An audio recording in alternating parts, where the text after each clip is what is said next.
Hello friends, welcome to this video. In this video we shall discuss the important events of Indian history that took place on 2nd of August. 2 अगस्त को Indian history में जो important events हुए थे उनको discuss करेंगे हम। Total 2 events discuss करेंगे। पहला इवेंट 2nd ऑफ अगस्त 1858 को ब्रिटिश पार्लियामेंट ने एक एक्ट पास किया था जिसका नाम था गवर्नमेंट ऑफ इंडिया एक्ट 1858। और दूसरा इवेंट है कि 1876 में पिंगली वेंकैया जी का जन्म हुआ था। पिंगली वेंकैया जिन्होंने हमारे इंडियन नेशनल फ्लैग को डिज़ाइन किया था। तो चलिए शुरू करते हैं।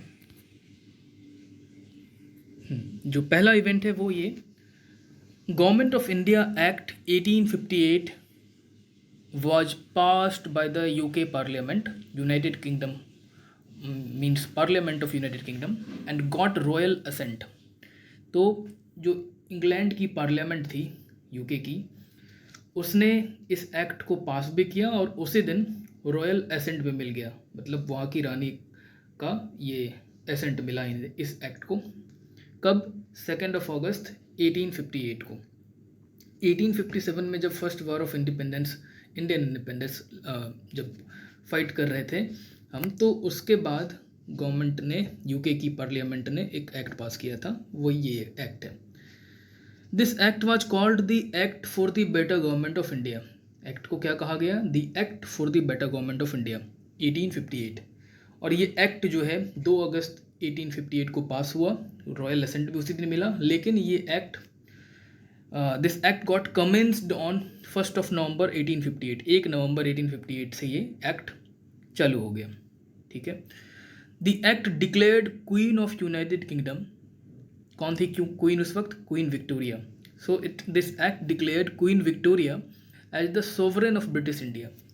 तो जो ब्रिटिश इंडिया उस समय था उसका जो कंप्लीट कंट्रोल या पावर है वो क्वीन विक्टोरिया के पास होगा, ऐसा इसने डिक्लेयर किया। It abolished the East India Company rule and transferred the power of government, territories and revenue to the British crown. इसने ईस्ट इंडिया कंपनी के रूल को ख़त्म कर दिया। हम जानते हैं कि 1858 तक जो है ईस्ट इंडिया कंपनी का रूल चल रहा था, लेकिन ये जो एक्ट आया इसने क्या किया? ईस्ट इंडिया कंपनी के रूल को एबॉलिश कर दिया, ख़त्म कर दिया। और जो पावर थे सारे ईस्ट इंडिया कंपनी के पास, वो सारे पावर ऑफ गवर्नमेंट या जो टेरिटरी, जो एरिया जहाँ पर उनका कंट्रोल था, जो रेवेन्यू था, ये सारे के सारी चीज़ें क्या हुई? ट्रांसफ़र हो गई ब्रिटिश क्राउन के पास, यानी कि क्वीन विक्टोरिया के पास। The act created a new office. Queen Victoria जो है हम जानते हैं कि ये काफ़ी टाइम तक इंग्लैंड की रानी रही थी। 1837 से 1901 तक एक लंबा टाइम था, जबकि जब वो 1901 में उनकी डेथ हुई थी तब तक वो क्वीन थी यूके की। और यहाँ इंडिया की भी उनको इम्प्रेस जो है वो डिक्लेयर किया गया था। कब? 1876 में। तो 1876 से 1901 तक ये इंडिया की कौन थी? इम्प्रेस थी, भारत की महारानी इनको घोषित किया गया था 1876 में। तो ये जो है this act created a new office, एक नया ऑफिस इसने क्रिएट किया। कौन सा?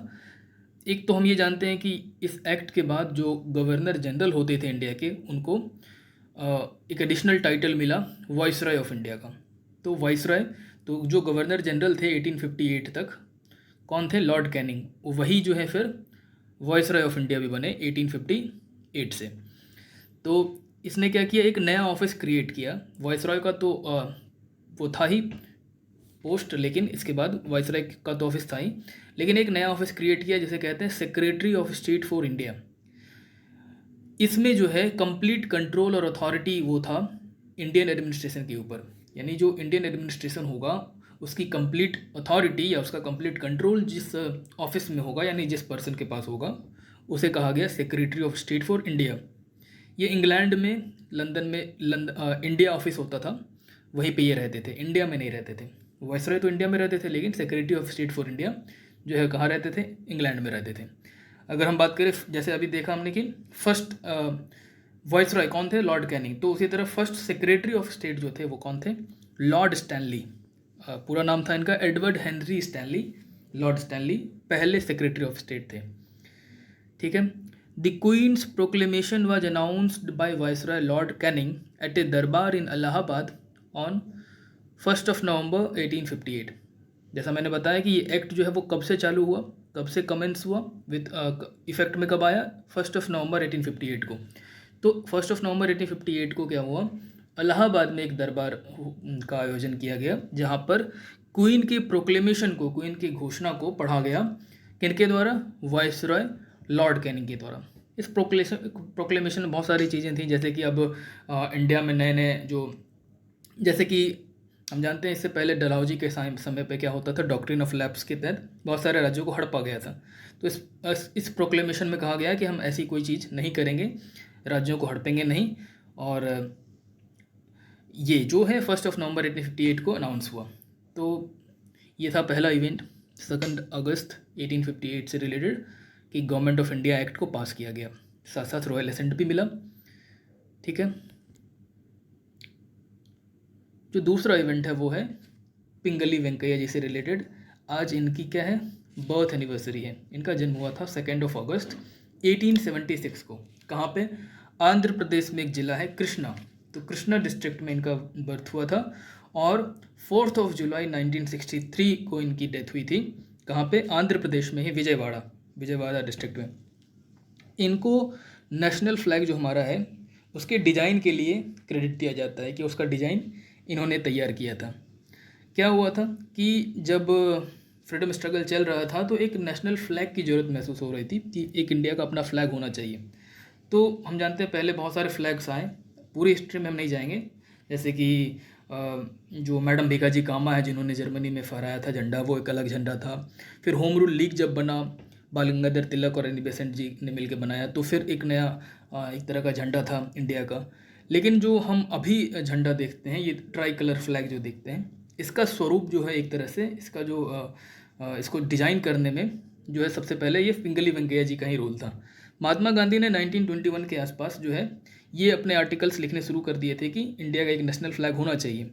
और 1921 में कांग्रेस की मीटिंग हुई विजयवाड़ा में, आंध्र प्रदेश के विजयवाड़ा में 1921 में एक मीटिंग हुई जिसमें महात्मा गांधी के पास पिंगली वेंकैया गए और उन्होंने अपने बहुत सारे डिज़ाइन दिखाए मैप्स के। उनको मैप्स पे काफ़ी मैप्स बनाने में काफ़ी फ्लैग बनाने में काफ़ी उनको रुचि थी और बहुत सारे फ्लैग्स बनाते रहते थे।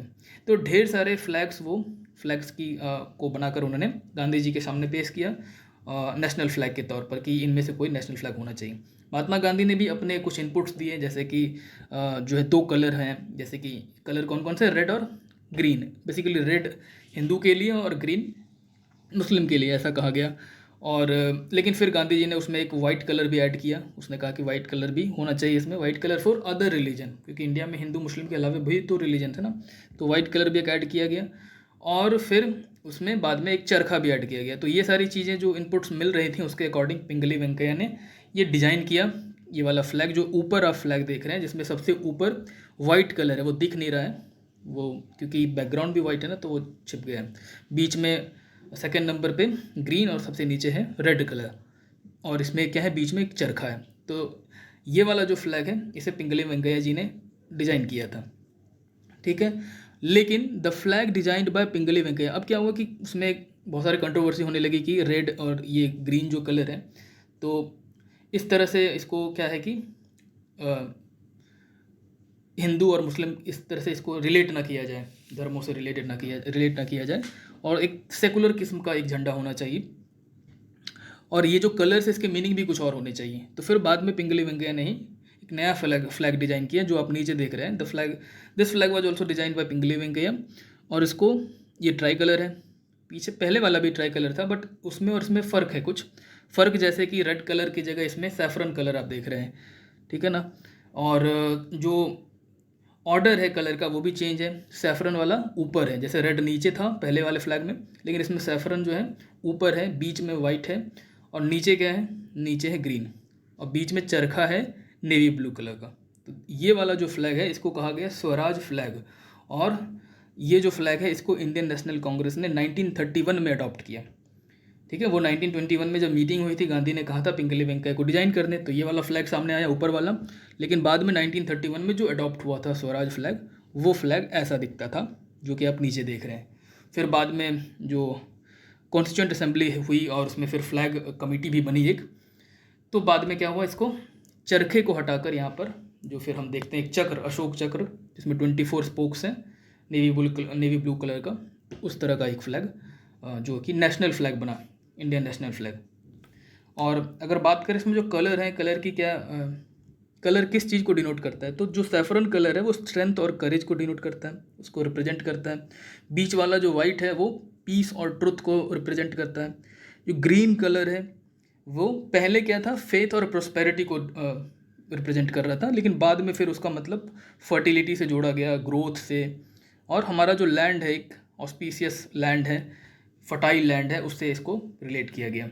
जो स्पोक्स हैं वो स्पोक्स किस चीज़ को रिप्रेजेंट कर रहे हैं, मूवमेंट को लेकर, कि वो जो एक व्हील के जैसा है जो अभी वाले फ्लैग में देखते हैं, जो हमारा अभी नेशनल फ्लैग है उसमें जो व्हील है वो किस चीज़ को रिप्रेजेंट कर रहा है, मूवमेंट को, कि जो मूवमेंट है वो चलते रहने में है, जो व्हील चलता रहता है तो मूवमेंट लाइफ में है, और अगर रुक जाए तो डेथ हो जाती है, स्टेगनेशन होगा तो डेथ होती है वो। तो इसीलिए ये व्हील किस चीज़ को रिप्रेजेंट कर रहा है, लाइफ को, मूवमेंट को, और मूवमेंट जो है वो लाइफ को रिप्रेजेंट करता है। तो ये थी फ्लैग की बात, क्योंकि पिंगली वेंकैया से की बर्थ एनिवर्सरी है तो हमने फ्लैग की भी कुछ बात कर ली। तो 2 अगस्त 1876 को इनका जन्म हुआ था, ये दूसरा इवेंट था। इस वीडियो में 2 ही इवेंट हम डिस्कस करेंगे, और ये थे दोनों के दोनों इवेंट्स। अब अगले इवेंट के लिए कल मिलेंगे 3 अगस्त के लिए। इस वीडियो में फ़िलहाल इतना ही। Thank you.